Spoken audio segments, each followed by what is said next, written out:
नमस्कार दोस्तों, मैं अजीत स्वागत करता हूं आप सभी का अपने YouTube channel smart study with Ajit में। आज हम सभी डिस्कस करेंगे 10th क्लास सीबीएसई इकोनॉमिक्स का चैप्टर नंबर 3 जो कि है मुद्रा और साख। इस चैप्टर के अंदर जो हमने डिस्कस करना है वो कम्प्लीटली मनी सिस्टम और उससे पहले जो हमारा बार्टर सिस्टम मतलब कि वस्तु विनिमय व्यवस्था उसके बारे में पढ़ेंगे। इसके अलावा हम देखेंगे कि मनी हमारे किस तरीके से बार्टर सिस्टम मतलब कि वस्तु विनिमय की समस्याओं का समाधान करती है। साथ ही साथ जो साख मतलब जो हमारा ऋण मतलब कि लोन संबंधी जो जो प्रॉब्लम्स आती हैं लोगों को, औपचारिक ऋण क्या होता है, अनौपचारिक ऋण क्या होता है, इन सभी के बारे में डिस्कस करेंगे। तो उससे पहले रिक्वेस्ट है आप सभी से कि जिन दोस्तों ने अभी तक मेरा चैनल सब्सक्राइब नहीं किया है वो कर लें ताकि अगले वीडियो की नोटिफिकेशन सबसे पहले आपको मिल जाए और साथ ही साथ वीडियो को ज़्यादा से ज़्यादा शेयर करें। तो हमारा पहला क्वेश्चन है दोस्तों इस पर, मुद्रा किसे कहते हैं। मुद्रा कोई भी ऐसी होती है जो कि विनिमय के माध्यम अर्थात लेन देन के लिए प्रयोग की जाती है, तो उस वस्तु को हम क्या कहते हैं, मुद्रा। कुछ सिंपली जाने हम, मान लीजिए आपके पास कुछ पैसे हैं और उस पैसे को लेकर आप दुकान पे जाते हो तो उसके बदले आप कोई भी वस्तु ले सकते हो। मतलब कोई भी लेन देन करने के लिए आपको पैसे की ज़रूरत होती है, तो हम यहाँ पे कह सकते हैं कि किसी प्रकार के विनिमय या किसी प्रकार के लेन देन का जो माध्यम होता है वो हमारा मुद्रा कहलाता है। अब मुद्रा के प्रकारों की बात करें, आपके बुक में टॉपिक होगा मुद्रा, ये बैंकों के निक्षेप वगैरह। तो जो मुद्रा के जो प्रकार हैं हमने पढ़े होंगे सिक्के, उसके अलावा नोट, चेक, आपकी बुक में ये तीनों मेंशन है। इसके अलावा दो और मैं बताऊंगा आज इसी वीडियो में। तो जानकारी के लिए आपको बता दूं कि हमारे देश के अंदर जो सिक्के जारी करने का जो अधिकार है वो भारत सरकार के पास है। भारत सरकार जारी करते हैं सिक्के। इसके अलावा जो नोट जारी करने का अधिकार है वो आपका आरबीआई देश के केंद्रीय बैंक को है। जो चेक होता है, चेक तो आप सभी देखा होगा, जिनका बैंक अकाउंट होता है उनको चेक फैसिलिटीज़ प्रोवाइड की जाती है।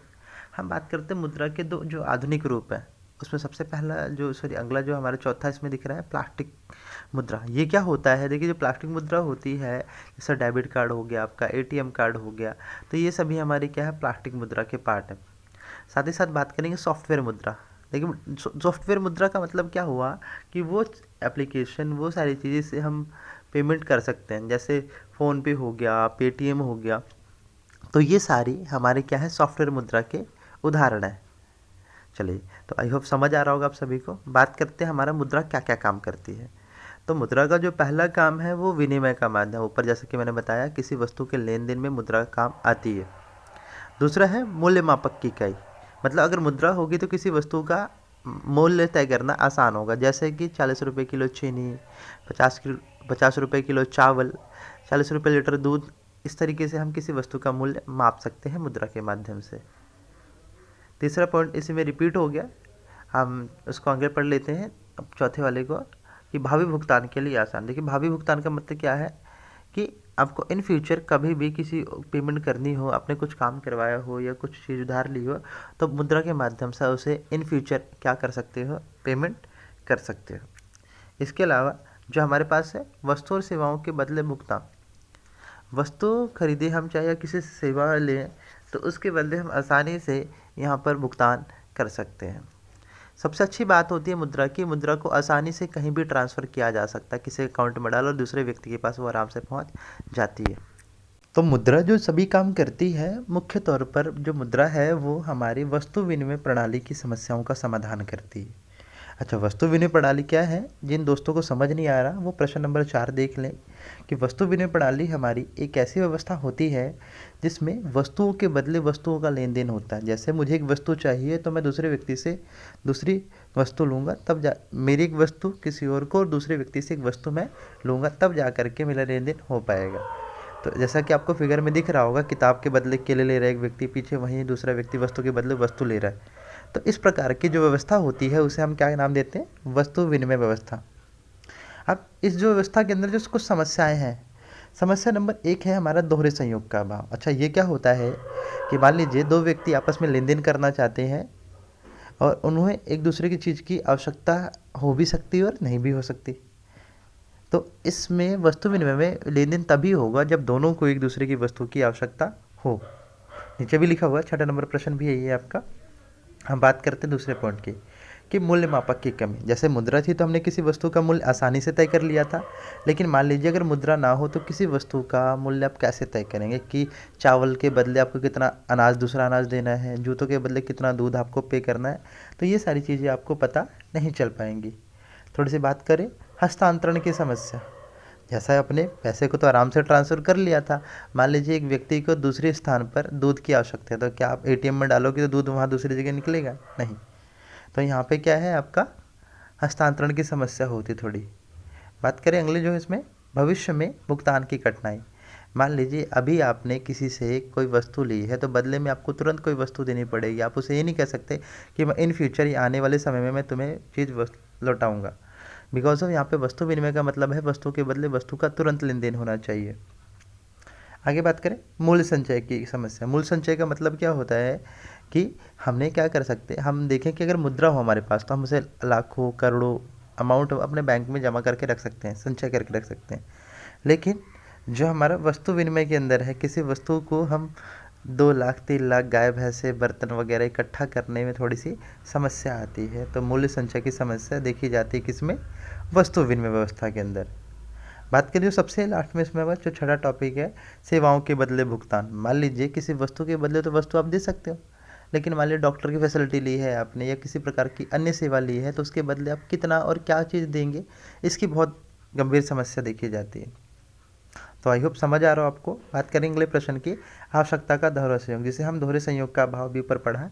आवश्यकता का दोहरा संयोग का मतलब क्या होता है कि दो व्यक्ति आपस में लेन देन अगर करना चाहते हैं वस्तु विनिमय के अंदर, तो उन्हें एक दूसरे की वस्तु की आवश्यकता हो तो इसे हम क्या नाम देते हैं, दोहरा संयोग। तो बात करते हैं दोस्तों हमारा अगले प्रश्न की तरफ, जो कि है करेंसी की विशेषताएं। देखिए करेंसी मतलब किसी देश की मुद्रा। तो मुद्रा के जो आधुनिक रूपों की बात करें भारत के अंदर या किसी भी देश के अंदर, वो हमारे क्या है, कागज़ की करेंसी, नोट और सिक्कों को शामिल किया जाता है। और किसी जो देश की जो करेंसी होती है वो देश की सरकार द्वारा प्राधिकृत होती है, मतलब देश उसे क्या देता है, ऑथोराइज करता है। साथ के साथ हमारी जो केंद्रीय बैंक होता है वो इसे जारी करता है। केंद्रीय बैंक जैसे भारत का भारतीय रिजर्व बैंक है, जो कि भारत में मुद्रा मतलब नोट जारी करता है, और अन्य किसी व्यक्ति को भी नोट जारी करने का अधिकार प्राप्त नहीं होता। तो समझ आ रहा है सभी को। हम बात करते हैं 8वें प्रश्न की, मांग जमा किसे कहते हैं। मांग जमा का मतलब क्या होता है कि व्यक्ति क्या करता है, अपनी सेविंग्स का कुछ पार्ट बैंक में मांग जमाओं के रूप में करता है। अच्छा ये क्या होता है, क्योंकि वो जो पैसा बैंक के अंदर व्यक्ति जमा कर रहा है वो कभी भी बैंक से मांग सकता है, मतलब बैंक से निकलवा सकता है, इसलिए उसकी बचत को मांग जमाई कहा जाता है। तो आई होप समझ आ रहा है सभी को। बात करें अगले क्वेश्चन की यहाँ पे कि चेक क्या होता है। देखिए चेक एक ऐसा कागज़ होता है जिसके आधार पर किसी व्यक्ति के खाते में उस व्यक्ति जिसका कि चेक पर नाम लिखा हो उसको एक निश्चित रकम अदा करने का आदेश होता है। कुछ ऐसा समझ लो कि अगर आपके पास चेक है और आपने अपने चेक पर किसी व्यक्ति का नाम और कुछ अमाउंट लिख के साइन कर दिया, तो इसका मतलब हुआ कि आपके अकाउंट से उस व्यक्ति को उतने पैसे रकम अदा करनी है। एक प्रकार से आप बैंक को ऑर्डर दे रहे हो उस चेक के थ्रू कि वो अमाउंट उस व्यक्ति के खाते में वो ट्रांसफ़र कर दे या उस व्यक्ति को दे दे। लेकिन यहाँ पे एक बात ध्यान रखनी होगी कि चेक का भुगतान के लिए आपके पास एक खाता होना चाहिए, और इससे फ़ायदा होता है हमें एक कि चेक के भुगतान की वजह से हमें किसी व्यक्ति को नकद देने की आवश्यकता नहीं पड़ती, मतलब इसमें किसी प्रकार के नकद लेन देन की आवश्यकता नहीं पड़ती। ये जो कंप्लीट चैप्टर मैंने बनाया है आपको क्वेश्चन आंसर फॉर्म में बनाया ताकि आपको आसानी से समझ आए, और प्लीज़ कमेंट करके ज़रूर बताएं कि आपको सबसे बढ़िया पार्ट कौन सा लगा वीडियो का। तो बढ़ते हैं अपने नए टॉपिक की तरफ, जो कि है बैंक। देखिए बैंक होता है क्या है दोस्तों, बैंक एक ऐसी संस्था है, एक वित्तीय संस्था जो कि लोगों की मांग जमाएं स्वीकार करती है और निवेश के कार्यों के लिए लोगों को लोन देती है, मतलब कि ऋण मुहैया कराती है। तो ऐसी संस्था को हम बैंक कहते हैं। अब आपने देखा होगा बैंक अपने आसपास, कहीं ना कहीं नहीं देखा तो आप वीडियो में देख सकते हैं, इसमें इसका फ़ोटो लगा हुआ है बैंक का, अलग अलग बैंकों का। अब बात करें हम कि बैंक जो होते हैं वो अपनी इनकम मतलब कि अपनी आय कैसे कमाते हैं उसके बारे में। तो जैसा मैंने बताया कि जो व्यक्ति होता है अपने अकाउंट में मांग जमाए, मतलब कि जैसे मान लीजिए आप हैं और आपने अपने खाते में 1000 रुपये क्या किया, मांग जमा के रूप में जमा किया। अब क्या करेगा बैंक, उसका 15%, मतलब कि 1000 का 15% माने 150 रुपये वो बैंक अपने पास रखेगा, और जो बचा हुआ 850 रुपये है वो किसी दूसरे व्यक्ति को ऋण के रूप में दे देगा। अब यहाँ पर क्या हुआ कि जब अपने बैंक खाते में अपने 1000 रुपये जमा किए तो उस पर बैंक आपको कुछ प्रतिशत क्या देता है, ब्याज देता है। मान लीजिए 4% का बैंक ने क्या दिया आपको, ब्याज दिया, वो भी 6 महीने के हिसाब से। वहीं दूसरी तरफ जिस व्यक्ति से उसने क्या, किस व्यक्ति को बैंक ने लोन दिया, उस व्यक्ति पर वो 7 से 8% का क्या लगाता है, ब्याज लगाता है। अब क्या हुआ, अब दोनों, आपको 4% का ब्याज मिल रहा है, दूसरे व्यक्ति से 8% का ब्याज लिया जा रहा है, तो आप दोनों की ब्याज के बीच का जो अंतर होता है वो बैंक के लिए क्या होगा, उसकी इनकम के रूप में होता है। तो इसी तरीके से जो बैंक होता है वो क्या करता है, अपनी आय का सृजन करता है। और ये तो हम एक छोटा सा आंकड़ा लेके चल रहे थे, बैंक ऐसे करोड़ों लाखों रुपए की डेली डील करता है जिससे उसकी इनकम लगातार बढ़ती है। अच्छा, ऋण जाल क्या होता है, अगली स्लाइड में पढ़ लेंगे ऋण क्या होता है। उससे पहले यहाँ पे बताया गया ऋण जाल क्या होता है।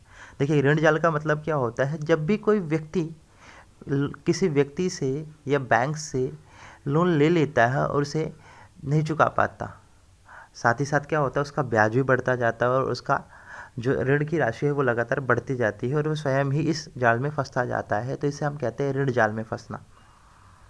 तो समझ आ रहा होगा, आई होप। चलते हैं अपने नई स्लाइड, मतलब नए क्वेश्चन की तरफ, जो कि है हमारा ऋण होता क्या है। तो ऋण बता दूं, ऋण एक ऐसी राशि है जो एक व्यक्ति किसी दूसरे व्यक्ति या बैंक या संस्था द्वारा प्राप्त करता है अपनी आवश्यकताओं की पूर्ति के लिए। उसे हम ऋण का नाम देते हैं। आपकी किताब में वर्ड लिखा होगा साख, साख ही आपका क्या है, ऋण होता है। चलिए, तो अब क्या बात करें कि जो एक ऋण है किसी व्यक्ति के लिए अच्छा है या बुरा है। किसी व्यक्ति के लिए ऋण क्या क्या भूमिका अदा करता है, तो आपकी जानकारी के लिए बता दूं, आवश्यकता के हिसाब से, स्थिति के हिसाब से ऋण किसी व्यक्ति के लिए सकारात्मक भी होता है और किसी व्यक्ति के लिए नकारात्मक भूमिका अदा करता है। अच्छा, सकारात्मक भूमिका की बात करें तो यदि क्या हो, आपके पास कोई इमरजेंसी हो, कोई अच्छा आपको डेली काम करना, रूटीन, जैसे कि आपको क्या है, किसी से लेन देन करना हो, आपका बहुत अच्छा कारोबार चल रहा है, तो वहाँ पे अपनी दैनिक रोज़मर्रा के काम के लिए आप ऋण के माध्यम से उस चीज़ को पेमेंट कर सकते हो, भुगतान कर सकते हो। किसी भी इमरजेंसी में व्यक्ति की सहायता करता है आपका ऋण। साथ के साथ ऋण के से क्या कर सकते हैं आप, किसी स्वास्थ्य के लिए, अपने बिजनेस के लिए, अपने व्यापार, अपनी फसल को बढ़ाने के लिए क्या कर सकते हैं, सहायता ले सकते हैं।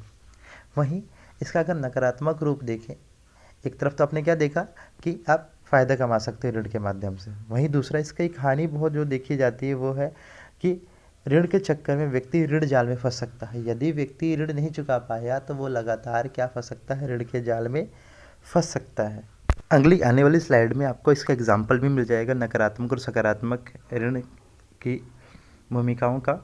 बात करते हैं समर्थक ऋण आधार। समर्थक ऋण आधार क्या होता है कि एक ऐसी वस्तु या कोई भी ऐसी परिसंपत्ति जिस पर लोन लेने वाले को जमानत के रूप में जमा रखनी पड़ती है। जैसे मान लीजिए आपने किसी व्यक्ति से लोन लिया तो वहाँ पर आपको गारंटी के तौर पर जो वस्तु जमा करानी पड़ती है उसे हम समर्थक ऋण आधार कहते हैं। अब इसका फ़ायदा क्या होता है, मान लीजिए आप अपना ऋण चुकाने में असमर्थ है तो इन दैट सिचुएशन उस चीज़ पर उस व्यक्ति का अधिकार है, उस व्यक्ति का क्या हो जाता है, कब्जा हो जाता है, उसे हम समर्थक ऋण आधार कहते हैं। चलिए बात करते हैं ऋण की शर्तें क्या होती हैं। अगले क्वेश्चन पे आते हैं हम अपने, प्रश्न नंबर 13 जो है। तो ब्याज दर, समर्थक ऋण आधार, आवश्यक कागजात और भुगतान के तरीकों को अगर हम एक साथ कहना चाहें तो इन्हें क्या कहा जाता है, ऋण की शर्तें कहा जाता है। मतलब एक कंबाइन नेम है, जो ऋण के दौरान शर्तें होती हैं, समर्थक ऋण आधार या जो भी चीज़ें हो लोन के दौरान, उन सभी का जो कंबाइन नेम वो हमारा है ऋण की शर्तें। अब ऋण के प्रकार बात करें तो जनरली आपने सभी ने सुना होगा, जो ऋण के प्रकार यहाँ पे लिखा होगा कि पर्सनल लोन, व्यक्ति अपने लिए लोन ले रहा है। दूसरा अपने घर के लिए होम लोन, जिसे गृह ऋण कहते हैं। थर्ड है आपका अपनी एजुकेशन के लिए, मतलब शिक्षा ऋण आप सभी भी ले सकते हो 18 से हायर क्लासेस के लिए। चौथा व्यवसायिक ऋण, अपने व्यापार को बढ़ाने के लिए। पाँचवा बहुत जनरल सा आपने देखा होगा ग्रामीण इलाकों में जो किसान लोन लेते हैं, किसान क्रेडिट कार्ड वगैरह होते हैं। तो ये सभी हमारे सामान्य से उदाहरण है किसके, ऋण के प्रकारों के। अब जो हमारे ऋण है, ऋण के कई स्रोत होते हैं, ऋण अलग अलग जगहों से लिया जा सकता है। अब इसको हम मेजरली दो मेन पार्टों में यहाँ पे बांटा गया है कि ऋण के स्रोत कौन कौन से। एक औपचारिक होता है, दूसरा होता है अनौपचारिक। उसमें बहुत से अंतर पाए जाते हैं। तो पहले हम परिभाषाएं पढ़ते हैं इनकी। तो औपचारिक स्रोत की बात करें तो एक ऐसा स्रोत जिसमें हम व्यक्ति क्या करता है, किसी सरकारी संस्था, बैंक से या सहकारी समिति से क्या करता है, आपका ऋण प्रदान करे, तो इसे हम औपचारिक ऋण कहते हैं। जबकि अगर वही ऋण कोई दोस्त, रिश्तेदार, साहूकार या महाजन से वह प्राप्त करता है तो उसे हम क्या कहते हैं, अनौपचारिक ऋण। तो ये तो रही दोनों की परिभाषा। इसमें अंतर है कुछ कि अगर आप औपचारिक ऋण लेते हो तो इसमें जो शर्तें होती हैं ऋण की, वो थोड़ी सी व्यक्ति के अनुकूल, मतलब व्यक्ति के लिए आसान, थोड़ी सी अफोर्डेबल होती है। बट अनौपचारिक ऋण के अंदर जो कई बार शर्तें ऐसी होती हैं जो उसकी स्थिति खराब कर सकती है, उसके लिए प्रतिकूल प्रभाव डालती हैं। तीसरा अंतर है आपका, औपचारिक स्रोत के अंदर जो ब्याज दर होती है वो काफ़ी कम होती है, जबकि अनौपचारिक ऋण में ब्याज दर काफ़ी अधिक होती है। जो औपचारिक ऋण होता है उस पर कुछ नियम शर्तें क्या होती है, औपचारिक नियम शर्तें होती हैं, जबकि अनौपचारिक स्रोत में कोई भी औपचारिक नियम या शर्तें नहीं होती और व्यक्ति द्वारा कभी भी आप पर दबाव बनाया जा सकता है ऋण वापसी करने के लिए। आपको जैसा कि अब ग्राफ में दिख रहा होगा कि भारत में किस प्रकार से क्या है ऋण के स्रोत है जो ग्रामीण इलाकों में है, तो दिख रहा होगा कंप्लीटली। आप स्क्रीनशॉट ले सकते हैं, आराम से देख सकते हैं कहाँ पे कौन से क्षेत्र में कितने परसेंट का योगदान है देश के अंदर। फिर भी यहाँ पे व्यावसायिक बैंक 25%, साहूकार 33%, जमींदार 1%, अन्य औपचारिक स्रोत 5%, इसी प्रकार से और भी डाटा दिया होगा, तो आप आराम से देख सकते हैं। आप चलते हैं अपने अगले क्वेश्चन की तरफ, जो है हमारा ऋण की सकारात्मक और नकारात्मक भूमिका। तो ऋण की सकारात्मक और नकारात्मक भूमिका का उदाहरण आपकी बुक से यहाँ से दिया गया है कि जैसा हमने पढ़ा कि जो सलीम है उसने अपने व्यापार को बढ़ाने के लिए ऋण लिया और उसे चुकाया, जो कि उसके लिए फ़ायदेमंद रहा। मतलब उसने अपने उससे फ़ायदा कमाया, उसका लेदर का बिजनेस था, जूते बनाने का, तो उसने क्या किया था, फ़ायदा कमाया था लोन लेकर के, अपने व्यवसाय को बढ़ाया भी था। वहीं एक नकारात्मक ऋण की स्थिति में हमने पढ़ी थी कि स्वप्ना जो लेडी थी, सपना यहाँ पर लिखा है गलती से, स्वप्ना जो एक किसान थी, ग्रामीण किसान थी, उसने क्या किया, लोन लिया और उस लोन को वो चुका नहीं पाई। तो फाइनली क्या हुआ, उसे उसके लोन को चुकाने के लिए बाद में उसकी आर्थिक स्थिति जब खराब हुई तो उसे अपनी ज़मीन भी बेचनी पड़ी। उसने कहीं ना कहीं से अनौपचारिक तौर से ऋण प्राप्त किया था। तो ऋण आपकी सकारात्मक भी हो सकता है, ऋण आपके लिए नकारात्मक भी होता है। चलिए बात करते हैं अगले प्रश्न पे कि क्या कारण है कि बैंक कुछ लोगों को लोन देने से इनकार करता है या तैयार नहीं होता है। तो नंबर 1, हमने देखा है अक्सर लोगों के पास प्रॉपर डॉक्यूमेंट, पेपर वगैरह नहीं होते, जिसकी वजह से बैंक मना करता है उसे। तीसरा, इसमें हिरण की जगह ऋण था, थोड़ा सा यहाँ पे मिस्टेक हो गई है हिरण टाइपिंग में थोड़ी सी। इसमें ऋण की जो शर्तें पूरे नहीं कर पाते जो व्यक्ति, उन व्यक्तियों को क्या बैंक ऋण नहीं देता। आगे बात करें, समर्थक ऋणधार नहीं दे पाता, उस व्यक्ति को भी ऋण देने में थोड़ा सा बैंक हिचकिचाता है। साथ के साथ सबसे बड़ी जो समस्या देखी जाती है, बैंक सोचता है कि अगर ये व्यक्ति ऋण वापस करेगा नहीं करेगा, इस कारण भी बैंक उस व्यक्ति को लोन नहीं देता। चलिए बात करेंगे, अगर आपको होम लोन लेना है, मतलब गृह ऋण लेना है, तो क्या क्या आवश्यकताएं, आपको क्या क्या डॉक्यूमेंट, क्या क्या पेपर आपको देने पड़ेंगे, क्या क्या फॉर्मेलिटीज़ करनी पड़ेंगी। तो पहला आपका अपने एम्प्लॉयमेंट का, कि आप क्या काम काज करते हैं, उसकी जानकारी बैंक को दिखानी पड़ेगी। नंबर दूसरा, आपकी मासिक या पूरी सालाना आय क्या है, मतलब आय का प्रमाण पत्र आपको बैंक के अंदर दिखाना होगा। उसके अलावा अगर आवश्यकता हो तो आपको 1-2 व्यक्ति गारंटी के रूप में जमा कराने पड़ेंगे। और साथ ही साथ जो सबसे महत्वपूर्ण बात है, जिस होम लोन के लिए, जिस घर के लिए आप ऋण अप्लाई कर रहे हैं, लोन ले अप्लाई कर रहे हैं, उसके कागजात बैंक में जमा कराने पड़ेंगे। अब हमारा जो अगला प्रश्न है कि भारत में औपचारिक ऋण के क्षेत्र को बढ़ाने की आवश्यकता क्यों है, कि भारत के अंदर औपचारिक ऋण के स्रोत क्यों बढ़ाने चाहिए। तो इसका सबसे पहला जो कारण है, क्योंकि अनौपचारिक जो ऋण होता है उसकी शर्तें काफ़ी ख़राब होती है और व्यक्ति के लिए बहुत मुसीबत पैदा करती हैं। नंबर दूसरा, अनौपचारिक ऋण जो होता है वो उस पर ब्याज दर अधिक है, जिससे व्यक्ति को ज़्यादा भुगतान करना पड़ता है। नंबर तीसरा, अनौपचारिक ऋण चुकाने के लिए व्यक्तियों पर समय समय पर दबाव डालता है। कभी व्यक्ति क्या देता है, भाई कि मेरा पैसा दो, अगर रिश्तेदार से लिया आपने, साहूकार से लिया है या महाजन से, तो इन दैट सिचुएशन वो कभी भी आप पर प्रेशर क्रिएट कर सकता है कि मेरा पैसा वापस कर दो। पाँचवा, अनपढ़ और गरीब लोग आराम से अनौपचारिक ऋण लेकर के ऋण जाल में फंस जाते हैं, इसलिए यहाँ पर क्या है, उनको शोषण से बचाने के लिए, उनके शोषण शिकार ना हो, इसलिए भी अनौपचारिक स्रोत बढ़ाने की आवश्यकता यहाँ पर पड़ती है। साथ के साथ बात करें कि जो छोटे कर्ज लेने वाले लोग हैं, तो छोटे कर्ज लेने वालों को भी क्या आसानी से ऋण पहुंचाने के लिए हमें क्या आवश्यकता है, भारत में औपचारिक स्रोतों को बढ़ाने की आवश्यकता है, ताकि लोग आराम से अपनी ऋण संबंधी आवश्यकताओं को पूरा कर पाएँ। अगला प्रश्न हमारा, स्वयं सहायता समूह क्या है और यह गरीब लोगों के लिए किस प्रकार से सहायक है। तो क्या होता है कि स्वयं सहायता समूह कुछ लोगों का ऐसा समूह होता है जो अपनी बचत पूंजी का एक भाग सामूहिक रूप से इकट्ठा करता है और आवश्यकता पड़ने पर उसी समूह के सदस्यों को वो देता है ताकि उन्हें कहीं और से ऋण लेने की आवश्यकता ना पड़े। अच्छा, गरीब लोगों में मतलब निर्धन लोगों में किस प्रकार से सहायक है।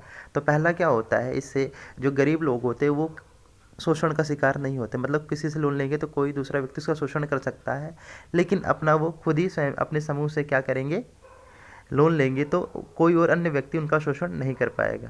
अगला है हमारा, किससे क्या होता है, जो निर्धन लोग होते हैं आपस में क्या होते हैं, एकत्रित होते हैं, समय समय पर कभी भी अपनी आर्थिक आवश्यकताओं की पूर्ति कर सकते हैं। और सबसे इम्पोर्टेंट बात यहाँ पर क्या है कि वो किसी प्रकार के ऋण जाल में फंसते नहीं हैं। तो और एक सबसे इम्पोर्टेंट बात है, जो महिलाएं होती हैं, महिलाओं को यहाँ पे सबसे ज़्यादा सपोर्ट मिलता है कि वो स्वावलंबी हो जाती हैं और वो इंडिपेंडेंट होने लगती है धीरे धीरे। चलिए, जो सबसे लास्ट और इम्पोर्टेंट जो क्वेश्चन आपके पेपर में कई बार पूछा भी जाता है कि भारतीय रिजर्व बैंक कौन कौन से काम करता है। तो सबसे पहले थोड़ी जानकारी के लिए बता दूं कि भारतीय रिजर्व बैंक भारत का केंद्रीय बैंक है जिसकी स्थापना सन 1935 में हुई थी। अब इसके काम जो हमें दिए गए हैं, पहला, भारत के लिए ये जो नोट होता है, नोट जारी करता है। दूसरा, दूसरे बैंकों पर निगरानी रखता है कि दूसरे बैंक अपने कस्टमर से कैसा बिहेव करते हैं, क्योंकि जिस प्रकार से हमारे बैंक अकाउंट हमारे बैंक के पास होते हैं, उसी प्रकार से सभी बैंकों के अकाउंट किसके पास होते हैं, आरबीआई के पास।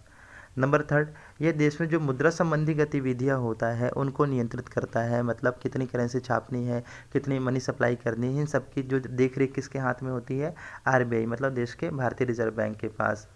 और ये क्या करता है, जो हमारे विभिन्न डिपार्टमेंट है किसके, गवर्नमेंट के, जैसे वित्तीय मंत्रालय, शिक्षा मंत्रालय, इन सभी के खातों को भी संभालता है। और इस साथ के साथ सरकार को वित्तीय सलाह भी देता है कि कौन से नियम कानून बनाने चाहिए। चलिए, क्वेश्चन बीच में आपका 1 नंबर का भी आता है कई बार पेपर में कि बैंक अपने पास नगद आरक्षित अनुपात का कितना प्रतिशत रखता है। तो इसका सामान्य सा आंसर, बैंक अपनी नगद आरक्षित अनुपात का केवल 15% अपने पास रखते हैं।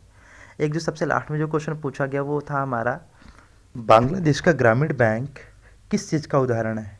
तो जो बांग्लादेश का जो ग्रामीण बैंक है वो एक स्वयं सहायता समूह का उदाहरण है। स्वयं सहायता समूह आप सभी जान चुके हैं कि लोगों का समूह होता है जो आपस में बचत जमा करके एक दूसरे की सहायता करते हैं। आई होप आपको वीडियो काफ़ी पसंद आया होगा और कमेंट करके ज़रूर बताएं कि आपको वीडियो कैसा लगा, और ज़्यादा से ज़्यादा शेयर करें। और जिन लोगों ने अभी तक भी चैनल सब्सक्राइब नहीं किया तो वो सब्सक्राइब कर ले। Thank you.